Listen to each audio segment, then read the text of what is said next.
Hey guys, it is Jess with Watch Kitty Shrink, and won't you be my neighbor? Sorry, my red cardigan. I feel very Mr. Rogers. So yeah, there's a video I've been wanting to make, and I really would like to make this video before I go on to continue to make videos about my weight loss and things like that, because a few reasons. I do plan to try and continue documenting my process of losing my regain and stuff like that, but my mind is still very much in other places.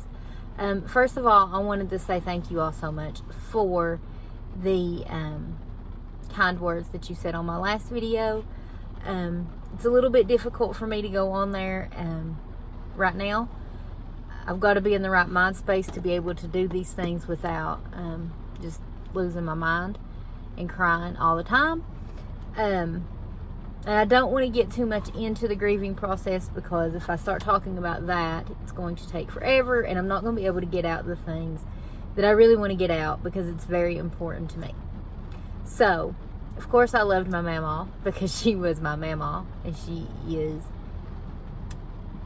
everything to me. But there's a certain part of her personality that I wanted to share with you all.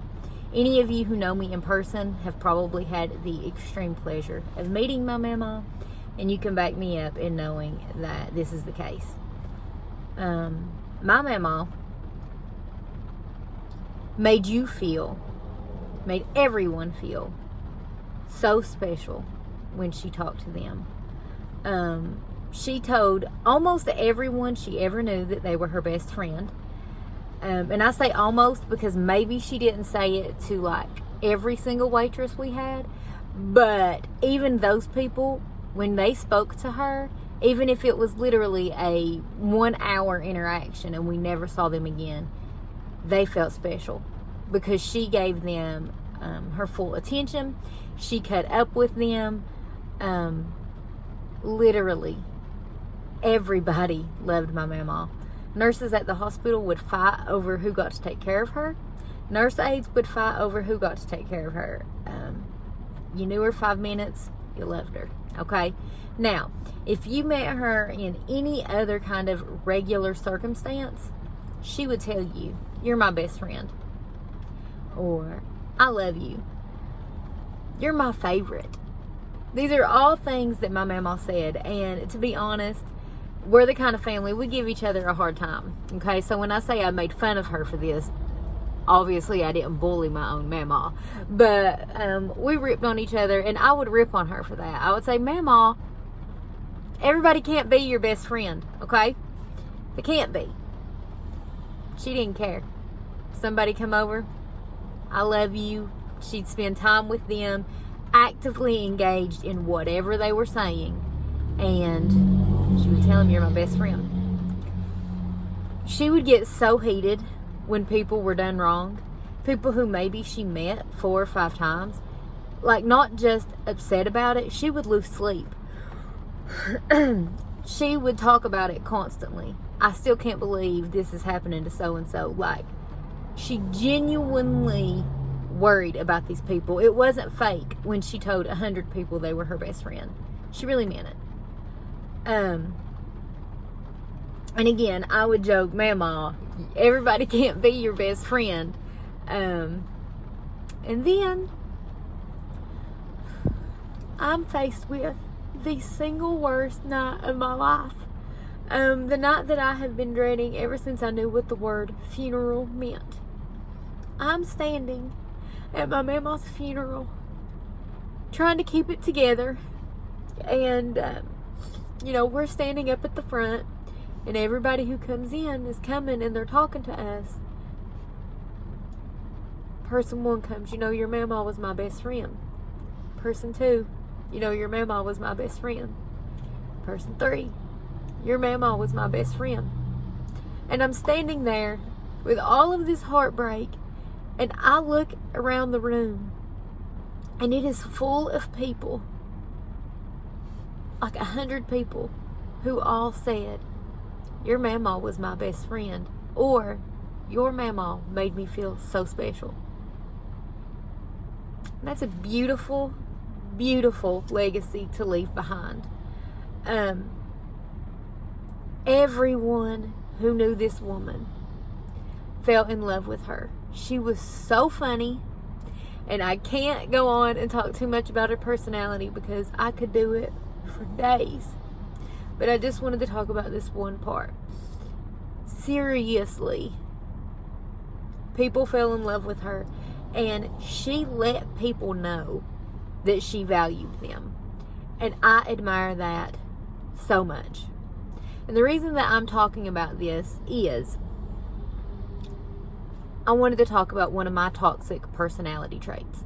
Now, I do not think I'm a toxic person. I think I'm a really good person, but I admit that I have toxic traits. I think everybody has toxic traits, and they're probably stem from exactly what mine stem from, which is past trauma.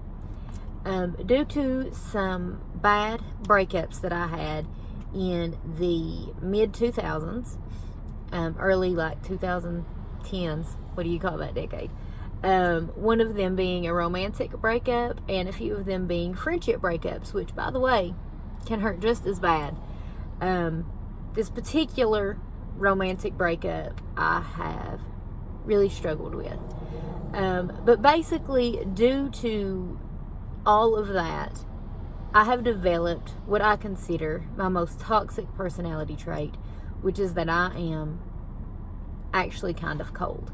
I don't know that it comes across that way, because a lot of times when you all see me with my absolute favorite people, the people that I can be myself around, and so I'm not that way. But in a general sense, I don't let anybody know what they mean to me. Not in any kind of romantic setting. I will always be that person in a romantic setting for sure that's like, yeah, I mean, I like you, but I mean, like, if you want somebody else, that's cool. Like, just break up with me. Like, I literally could care less. I'm very much like that with friends because of that past toxic situation. It was all very much wrapped up together, the romantic breakups and the friendship issues that coincided. I definitely do that with friends. As much as it's like there's literally nothing you could do that hurts me, because I don't care about you enough to let you hurt me. My best friend is probably one of the only friends that I have that I do tell I love you to. And she does know how much she means to me, because she's helped me a lot with anxieties and stuff like that. But she's always told me, I just admire you so much because you're so strong, you're so unaffected, you're so cold, you don't let other people bother you. And I'm here to tell you all that that's total and complete BS. I get affected a lot.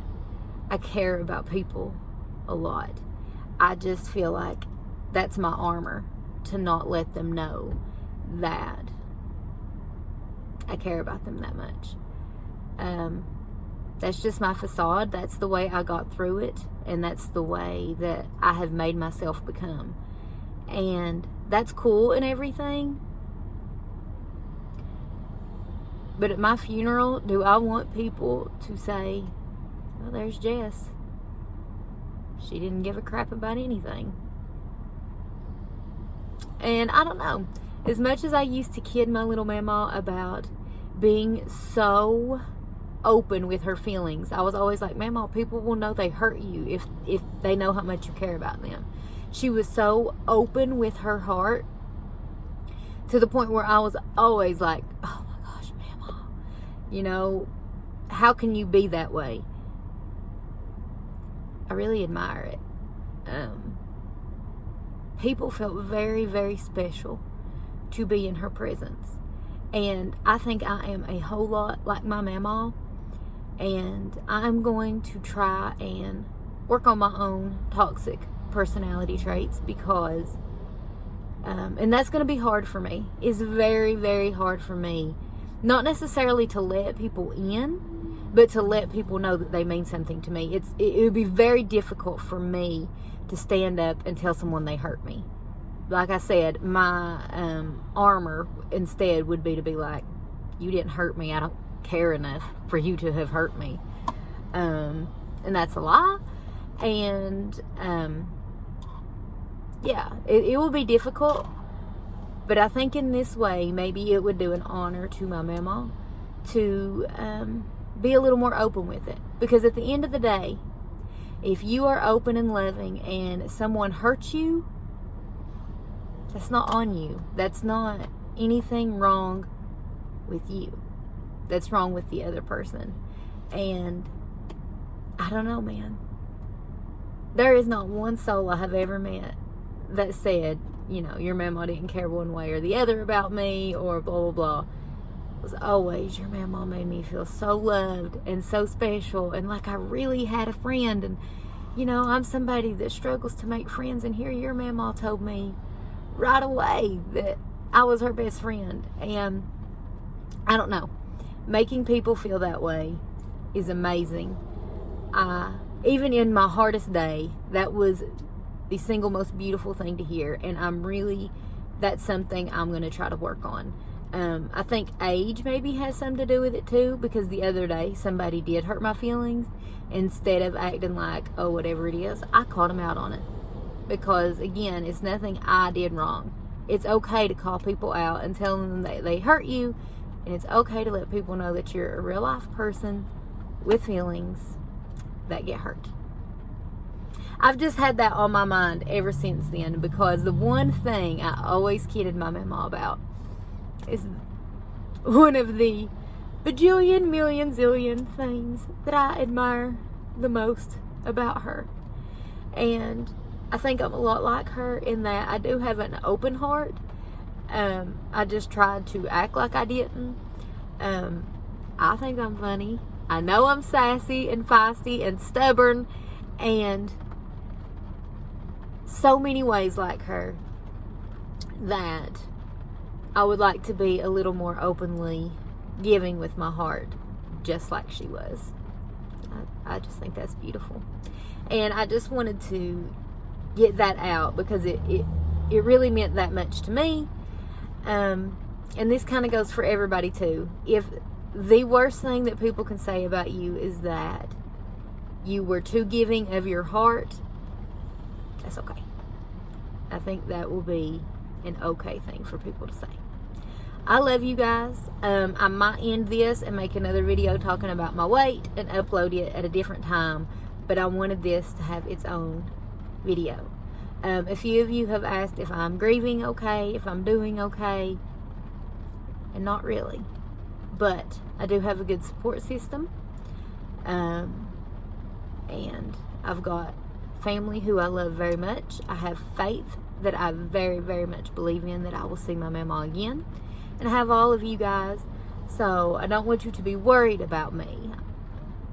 But I'm not going to lie. I'm not okay. But maybe I'll get there. I love you guys.